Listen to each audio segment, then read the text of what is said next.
Hello, I am Slavic man, and today I will teach you about most important philosopher during the Enlightenment period. Dostoevsky. Sorry, habit. Immanuel Kant. Kant. I will be careful about how I say this not to get demonetized on YouTube. Immanuel Kant. You might be surprised to learn that he was actually Slavic man. Russian, basically Russian. Anyways, let's talk about this. Don't be debil. My name is Ivan Ivanovich Ivanov, but since we're friends, you can call me Vanya, Uncle Vanya. As I said, I am Slavic man, and you might be asking yourself, Vanya, what does Slavic man know about the Enlightenment? Didn't your people spend most of your history in the darkness of war and suffering? Yes, this is correct, and that is exactly why I am qualified to explain the Enlightenment. You merely adopted the dark. I was born in it. You see, in my village, when I was little boy, Here we go with the village. we did not have the luxury of asking big philosophical questions and wasting our brain capacity on this. We had more practical questions. Will there be bread to eat tomorrow? Will I live to see another day? But still, underneath this suffering, there was still a bigger, deeper question buried in the Slavic soul. This is why we are drawn to philosophy, you know? We always want to know, why am I suffering? Why? What is the point of all of this trauma? How should I live as a man, as a person? What is right? What is wrong? And why is the government always lying to me, blah? They're feeding us a bunch of lies, man. Today we will talk about a philosopher who spent his life answering these questions and who helped me understand them as well. Kant! Let's go. Now, as always, when we talk about any philosopher in this Slavic Man Explains Philosophy series, we must compare them to our big boy Dostoevsky, okay? How does Kant compare to Dostoevsky? Dostoevsky said life is suffering and this is okay because suffering is what makes you human. Kant says not being lazy debil makes you human. My parents must have been big fans of Immanuel Kant because this is what they told me every single day when I was growing up. Before we get into his philosophy, let's explain a little bit about his life and who he was as a person. Immanuel Kant was born in 1724 in Königsberg. Königsberg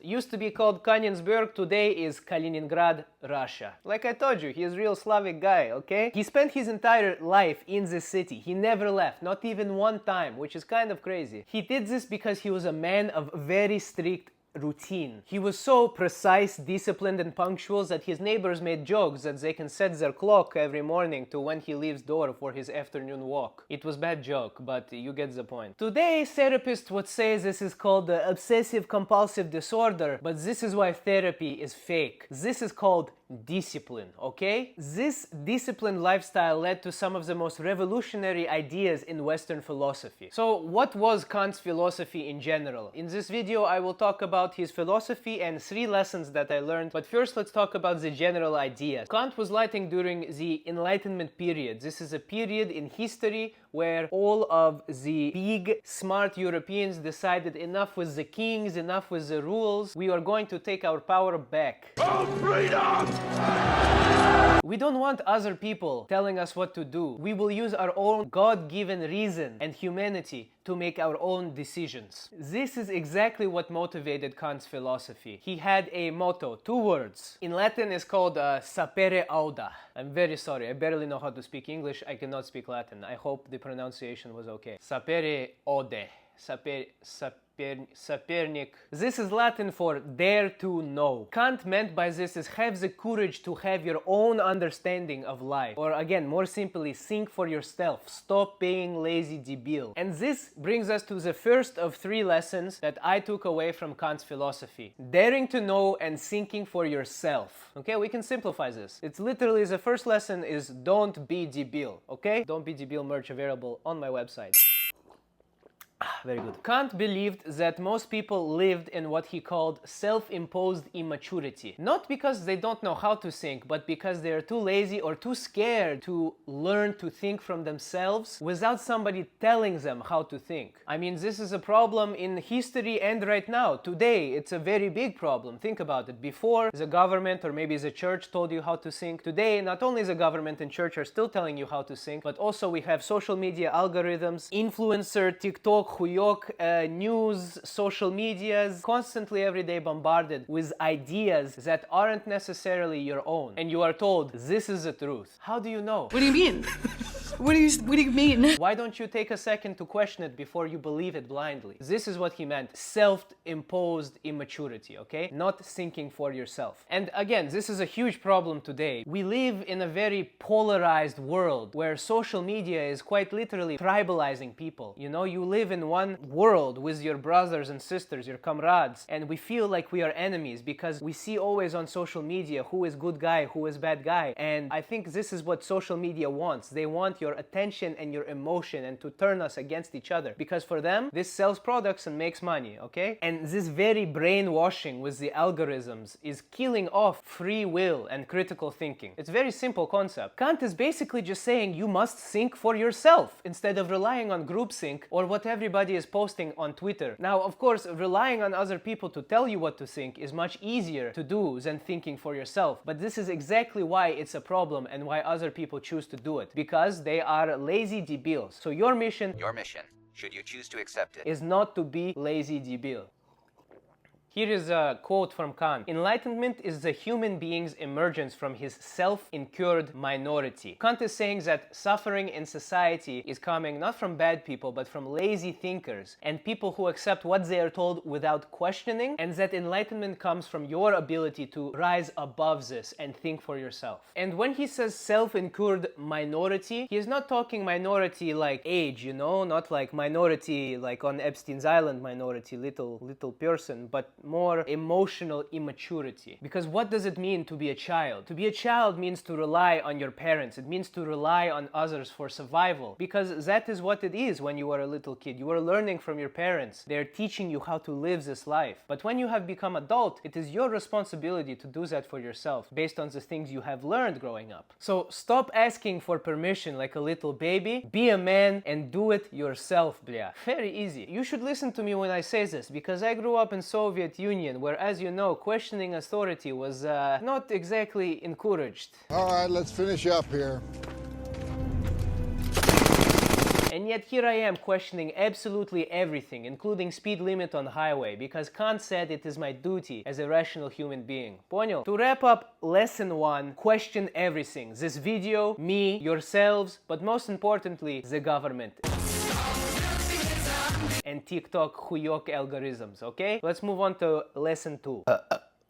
That was lesson 2. Lesson 3. I'm kidding. Ah, yes, this is important one. The categorical imperative. You are definitely asking, Ivan, what the heck is this? Let me tell you. In my opinion, this is the most complete and important idea Kant ever produced, and it is something that you need to take home with you after watching this video. So the categorical imperative has a big name, but it is really simple idea. Basically, before you do anything or make any kind of decision, ask yourself a very important question. What if everybody in the world did what I am about to do? Simply, if you are about to lie, ask yourself, what if everybody in the world always lied? Or if you're about to steal, what if everybody in the world stole? You know, these are very simple things, but you can extrapolate this to murder or any crime or anything good or bad, essentially, right? If you do good things and everybody does good things, the world becomes a better place. And if you do bad things, the world becomes a bad place, essentially. Immanuel Kant calls this the universal law. So let me give you a quote by him about his categorical imperative. Kant said, act only according to the maxim by which you can, at the same time, will that it should become a universal law. Philosophers like to make things complicated, which I don't like. They're smart people and have smart ideas, but they're like, oh, I will use so many words so everybody thinks I am cool, blah. Just make it simple, okay? So, categorical imperative. Let's use the example of lying, okay? You want to lie to your girlfriend about where you were last night when you were drinking vodka with your comrades.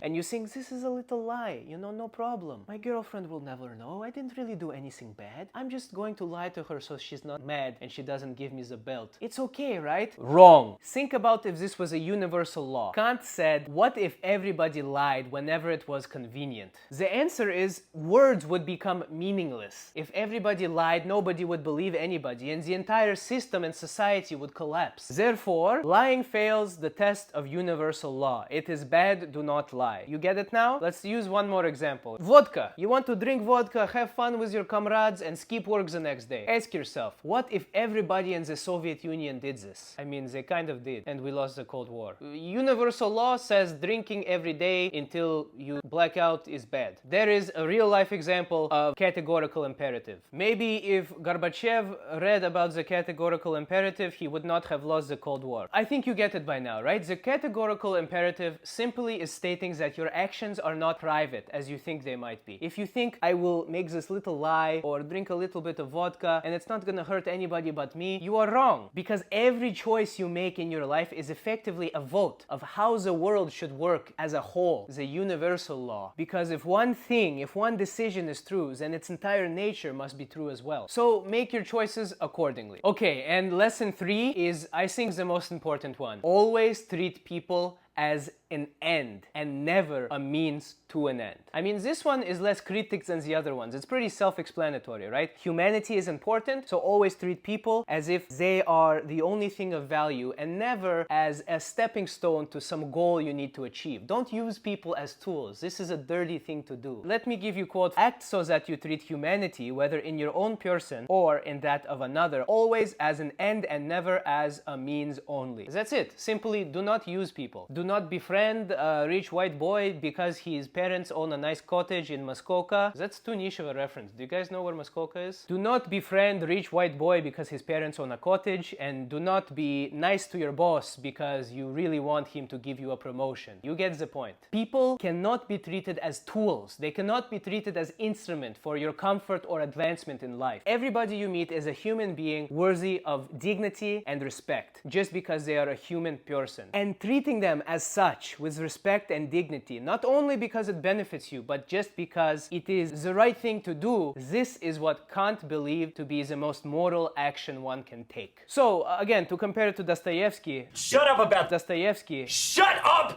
Dostoevsky said, love the people in your life now because eventually they will die and you will suffer. Kant says, love the people in your life now because it is your duty as a rational human being to respect others and respect humanity as a whole. In my opinion, this is the most important thing I learned from Kant. I think it goes without saying that it is something everybody can apply to their daily life because there's too much evil in this world today. We need to bring back human decency, you know? With globalism comes this whole feeling of disconnection from humanity. We just had astronauts go to the moon for the first time in over 50 years, and what did they say? We are all one. We are all humans. We are one little human community floating on a rock orbiting the sun. And this is a perspective you don't need to go to the moon to get. We are all brothers and sisters. All the pointless wars and arguments that are only exacerbated by today's day and age of globalism and social media are very sad. And we forget the most important thing, that we are in this together. We are all human, and this is a thing that we need to cherish, and we need to keep it intact in any way we can, because humanity is sacred and we must treat it as such. All the killing and wars are proof that human beings do not value humanity. This is future Uncle Ivan. I was editing video and I thought that this point that Kant made, to treat human beings as the end and never a means to an end, because humanity is too valuable to be treated as a simple chess piece, a pawn to be sacrificed in order to win some kind of bigger game. There is no bigger game. Life, humanity is the ultimate game, and we must never forget this. You know, we say that human beings have always been involved in war, and throughout history, political leaders, dictators have been sacrificing humans in order to gain possessions and land and accumulate power. This is true. And especially quite recently, in the last 100 years or so, when we had two great wars that have had extreme human losses, we say we learned our lesson. We must never forget. And how quickly did we forget the lessons that my ancestors and your ancestors died to teach us? I'm not gonna get specific and name certain countries or political leaders, but you know what's going on. There are people today that are quite literally doing the opposite of what Kant's philosophy professed. They are using human beings as a means to an evil end. We can't just blame evil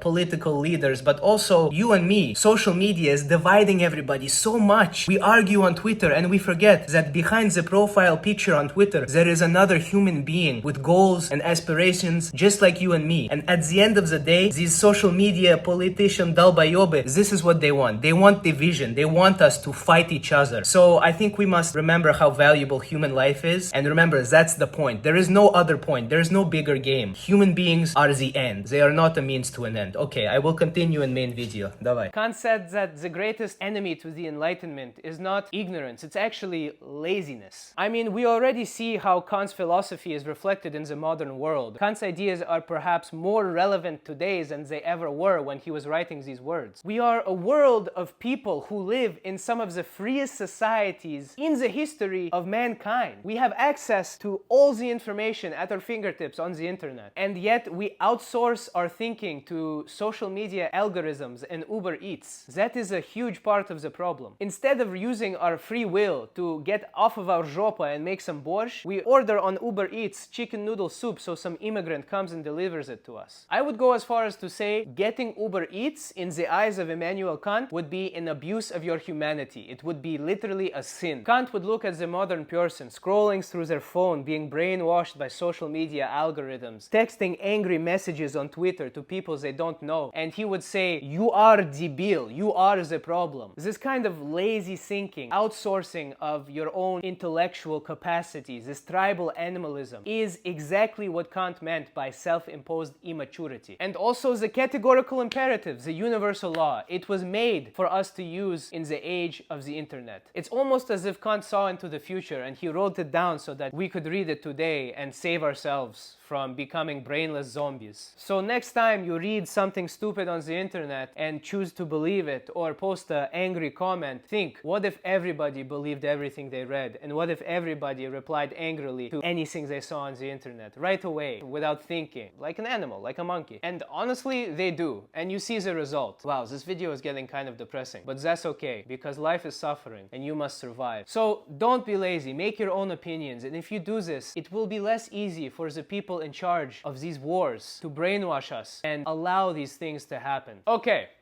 what did we learn today? Boys have a penis, girls have a vagina. We have learned that one man born in Kaliningrad, who never left his village in his whole life, understood more about the world and the nature of mankind than most modern people today who have the world at their fingertips. How is this possible? Well, that is very simple, because we don't need all of these fancy gadgets, social media, to use our own brains and not be lazy debils. Kant gave us a gift, and we must remember to use his gift, okay? The gift is the idea that you are a rational being, and you must never forget it. You have the capacity to use your brain, not be debil, and think critically about your life and everything you see. You owe it to yourself and everyone around you to use this capacity for critical thinking. It's not a choice, it is a duty. Because this is the only thing that makes us human. Without the capacity for free will, what is the difference between the human being and a rock? Nothing. We have free will. It is a sin not to use it. Dare to know. Do not let the government think for you. Do not let the algorithms think for you. Do not let your primal animal emotions make important decisions for you. And always exercise your will as a rational being, because it is not simply a luxury, but it is your duty to not be debil. You have a brain. Don't take it for granted. It is a big brain that you can use to make smart decisions. Before you make those decisions, ask yourself, what if everybody in the world did what I am about to do? And you will know what is the right thing to do. Just remember, the right way is usually also the hard way. Good things don't come easy. So, comrades, this was an interesting episode. Please like and subscribe and become a member if you want more of these philosophy videos. Today's episode was more interesting than I thought it would be. Immanuel Kant, I'll be honest, I am not as big a fan of him as I was Marcus Aurelius or Dostoevsky, obviously. Always the most important discoveries from philosophy come when you apply them to your own life and you don't just read them, but you think about them. And I think thinking about them out loud with you today led us to some pretty interesting conclusions, don't you? Let me know what you think. I always want to read your comments, and in fact I read most of your comments, so please let me know what your opinion is on these thoughts. If you have any suggestions for future philosophers for me to talk about to you and do a Slavic Man Explains Philosophy videos like that, I appreciate your support. And you know what to do. You know what I'm going to say. Don't be debil.